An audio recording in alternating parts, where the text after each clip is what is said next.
श्री राधा कृष्ण भगवान की जय। आज इस वीडियो में हम सुनेंगे पाशा कुंशा एकादशी की कथा। क्या मिलेगा इससे?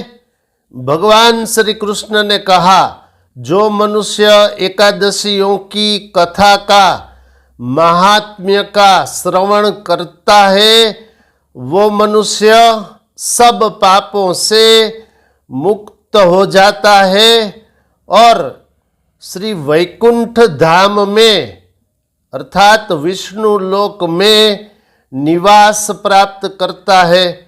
इसलिए पाशा कुंशा एकादशी की कथा हम सुनेंगे। इसमें केवल 28 श्लोक है, तो 8-10 मिनट में प्रायः ये आप लोग श्रवण कर लेंगे। और भी विशेष फल है, इसकी चर्चा हम ये कथा सुनने पढ़ने के बाद करेंगे। अस्तु, अब यहाँ से पाशा कुंशा एकादशी की कथा जो शास्त्र में वर्णित है, जो भगवान श्री कृष्ण ने युधिष्ठिर से कही है, वो कथा सुनेंगे। अब यहाँ से कथा प्रारंभ। युधिष्ठिर ने कहा, ए मधुसूदन, आप कृपा करके मुझे बताए कि आश्विन मास के शुक्ल पक्ष में कौन सी एकादशी होती है। भगवान श्री कृष्ण ने कहा, ये राजेंद्र, आश्विन शुक्ल पक्ष में होने वाली एकादशी जो पाप विनाशक है उसका महात्म्य मैं बता रहा हूँ, उसे आप सुने। यह एकादशी पाशा कुंशा के नाम से विख्यात है। इस एकादशी में मेरी पूजा पद्मनाभ नाम से करे। यह एकादशी सब पापों को नाश करने वाली है। मनोवांछित फल प्राप्त करने के लिए मनुष्यों को स्वर्ग तथा मोक्ष प्रदान करने वाली तीव्र तपस्या करके कोई जितेंद्रिय पुरुष जिस फल को प्राप्त करता है, वह फल की प्राप्ति भगवान गरुड़ ध्वज को नमस्कार करने से ही हो जाती है। मोह युक्त पुरुष अनेक प्रकार के पापों को करके भी यदि सर्व पाप का नाश करने वाले भगवान श्री कृष्ण को नमस्कार करता है तो वह नरक में नहीं जाता। पृथ्वी पर जितने भी पवित्र तीर्थ तथा जितने भी मंदिर है, उन सब का फल मनुष्य भगवान के नामों का संकीर्तन करके प्राप्त कर लेता है।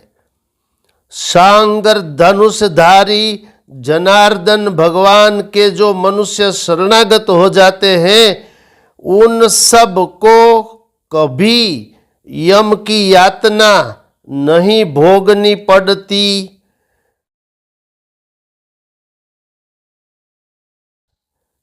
अगर कोई मनुष्य संयोगवश भी एकादशी कर लेता है तो वह सारे पाप करके भी यम की यातना नहीं प्राप्त करता।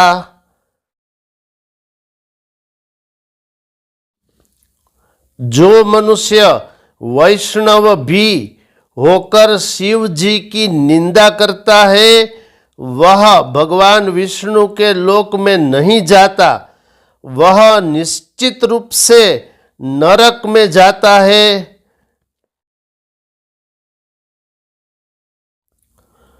जो मनुष्य शैव तथा पाशुपत होकर भी भगवान विष्णु की निंदा करता है, वह तब तक रौरव नरक में पकाया जाता है जब तक 14 इंद्रों का समय रहता है।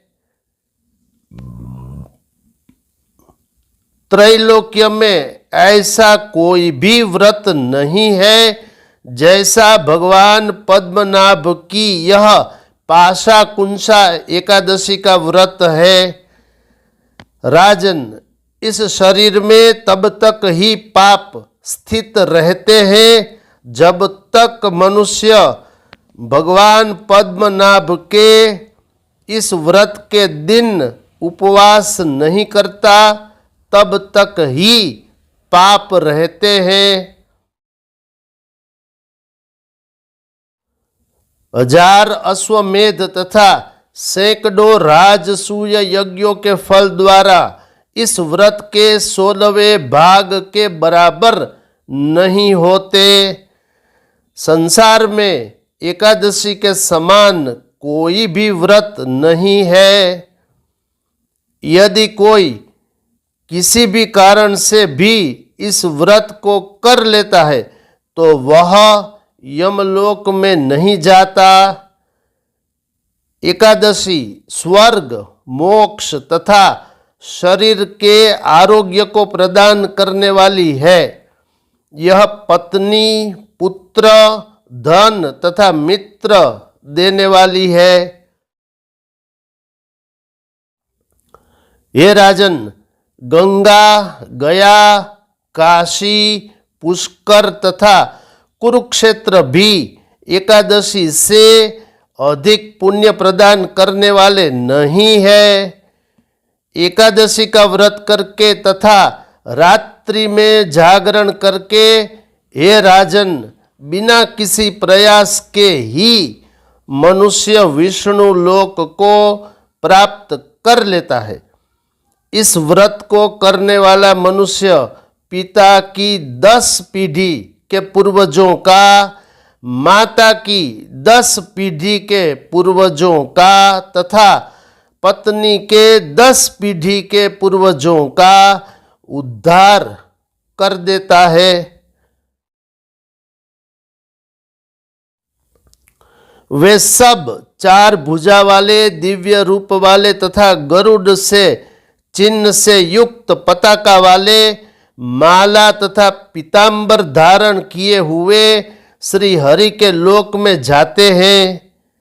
हे राजन, बाल्यावस्था में, युवा अवस्था में तथा वृद्धावस्था में एकादशी का व्रत करके मनुष्य दुर्गति को नहीं प्राप्त करता। यह आश्विन मास के शुक्ल पक्ष में एकादशी का व्रत करके सब पापों से मुक्त होकर भगवान श्री विष्णु के लोक में जाते हैं। इस दिन सुवर्ण, तिल, भूमि, गौ, अन्न, जल, उपानह तथा छत्र का दान करने वाला मनुष्य कभी यमलोक में नहीं जाता। जिस मनुष्य के पुण्य किए बिना ही दिन आते हैं और जाते हैं, वह जीवित होकर भी माथी के समान जीवित रहता है। हे राजश्रेष्ठ, दरिद्र को भी चाहिए कि वह बिना पुण्य किए दिन न बिताए। अपनी शक्ति के अनुसार दान का पालन करने वाले, स्नान, दान आदि कार्यों को करने वाले, होम, स्नान, जप तथा ध्यान तथा सत्र आदि पुण्य कर्मों को करने वाले मनुष्य भयंकर यम यातना को नहीं प्राप्त करते। ऐसे लोग दीर्घायु, धनी, कुलीन तथा निरोग हो जाते हैं। इस प्रकार के कर्मों को करने वाले मनुष्य ऐसा ही दिखते हैं। बहुत क्या कहना, अधर्म करने वाले दुर्गति को प्राप्त करते हैं और धर्म को करने वाले स्वर्ग लोक जाते हैं। इस विषय में कोई भी विचार करने का अवसर नहीं है। हे राजन, आपने जो पूछा था उस पाशा कुंशा का वर्णन मैंने कर दिया। अब आप क्या सुनना चाहते हैं? अब यहाँ शास्त्र में वर्णित भगवान श्री कृष्ण ने जो युधिष्ठिर से कही थी पाशा कुंशा एकादशी की कथा, वो समाप्त हुई। अब प्रमाण सुनिए। ये मैंने आपको श्री पद्म महापुराण के उत्तरखंड से पाशा कुंशा एकादशी का महात्म्य सुना दिया। और जैसा कि भगवान ने कहा है, एकादशियों का महात्म्य सदा श्रवण करे, जिससे मनुष्य के सब पाप नष्ट होते हैं और वो विष्णु लोक में निवास प्राप्त करता है। वो भी भगवान श्री कृष्ण युधिष्ठिर से बोले। इसी पद्म महापुराण के उत्तरखंड में रमा एकादशी का महात्म्य का वर्णन करते हुए 55वें श्लोक में उस अध्याय का ये अंतिम श्लोक है। अस्तु, इस वीडियो में इतना ही। आवश्यक नहीं एकादशी की कथा आप एकादशी के दिन ही सुने। अगर सुन सकते हैं तो बेहतर है, लेकिन अन्य दिनों में भी सुने। जब भी समय मिले तब भी ये सुने, अवश्य सुने। सब पाप नष्ट होते हैं। मृत्यु के पश्चात श्री वैकुंठ लोक में निवास।